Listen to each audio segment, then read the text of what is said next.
Hello students, today we will read the ninth chapter of class 6 GK and the chapter is sickness symptoms यानी कि इसमें हम बीमारियों के लक्षणों के बारे में जानेंगे।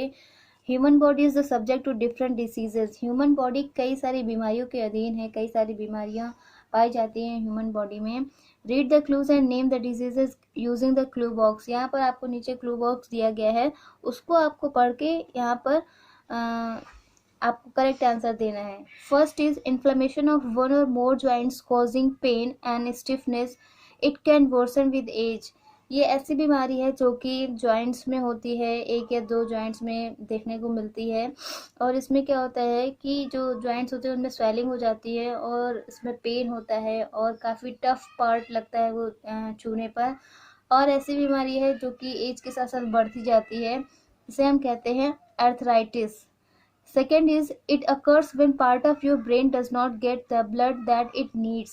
ये ऐसी बीमारी है, ये तब होती है जबकि हमारे ब्रेन को जितना ब्लड चाहिए होता है उतनी क्वांटिटी में ब्लड नहीं मिल पाता है, तो तब होता है stroke. Third is a condition that results in too much sugar in the blood और high blood glucose.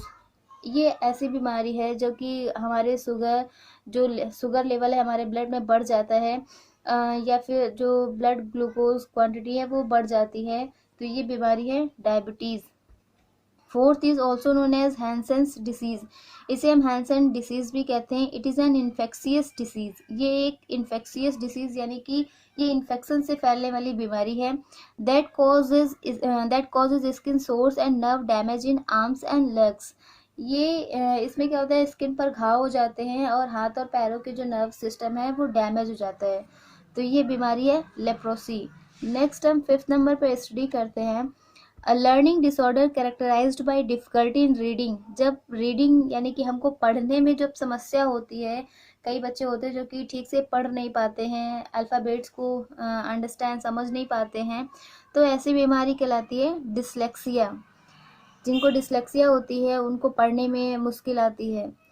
Six is a disease in which abnormal cells grow divide and spread. ऐसी बीमारी जिसमें कि असामान्य रूप से सेल्स बढ़ती हैं, विभाजित होती हैं और बढ़ती हैं, तो ये बीमारी होती है कैंसर। कैंसर में आप जानते हैं कि एक नॉर्मल कैटेगरी से ज़्यादा, एक नॉर्मल रेट से ज़्यादा सेल्स बनना शुरू हो जाती हैं और वो डिवाइड होकर और भी ज़्यादा स्प्रेड हो जाती हैं, तो ये बीमारी है कैंसर।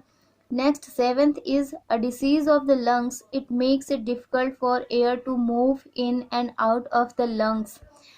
ये एक लंग्स की बीमारी, फेफड़ों में होने वाली बीमारी है। इसमें क्या होता है कि हवा जो हम सांस लेते हैं, सांस लेने में और बाहर छोड़ने में बीमारी होती है, वो सॉरी प्रॉब्लम होती है, तो ऐसी बीमारी है asthma. Next is eighth number a disorder in which the blood does not clot normally.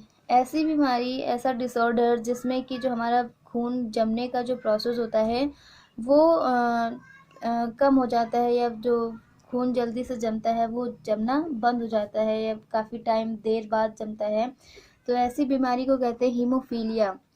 Ninth is a serious infectious disease that mainly affects the lungs. ये ऐसी बीमारी है, काफ़ी ज़्यादा सीरियस बीमारी है जो कि इन्फेक्शन से फैलती है और ये सबसे पहले हमारे लंग्स को अफेक्ट करती है। सिम्टम्स इंक्लूड कफ, और इसके सिम्टम्स में क्या है, इसके लक्षणों में क्या है, कफ, खांसी या ना वेट लॉस, यानी कि हम वेट लॉस कर देते हैं इस बीमारी, हमारा वजन कम हो जाता है, एंड फीवर, और बुखार रहता है, तो ये ऐसी बीमारी ट्यूबरक्लोसिस जिसे हम टीबी भी कहते हैं। इसमें क्या होता है कि सबसे पहले हमारे लंग्स को अफेक्ट करते हैं, फिर उसके बाद हमें खांसी भी आती है और वेट लॉस भी अचानक से होने लगता है और फीवर भी रहता है, तो ये बीमारी होती है tuberculosis. 10th is a disease caused by a virus that attacks the nervous system causing paralysis.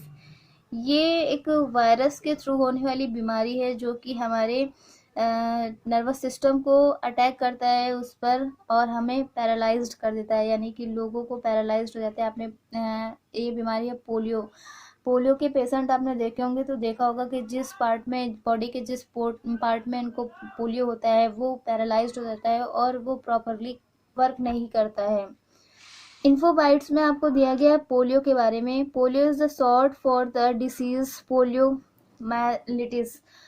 Poliomyelitis को ही हम शॉर्ट में पोलियो कहते हैं। India launched a strong pulse polio drive in recent years to vaccinate all children under the age of 5 years with polio vaccination। India में polio से लड़ने के लिए एक पल्स पोलियो ड्राइव चलाई गई, जिसमें क्या हुआ है कि 5 साल से कम उम्र के सभी बच्चों को पोलियो की वैक्सीन दी जाती है, जिससे कि इनको पोलियो वायरस ना हो सके, पोलियो वायरस से ये बच जाए और इनको पोलियो ना हो। As a result, in 2014, the World Health Organization declared India a polio-free country।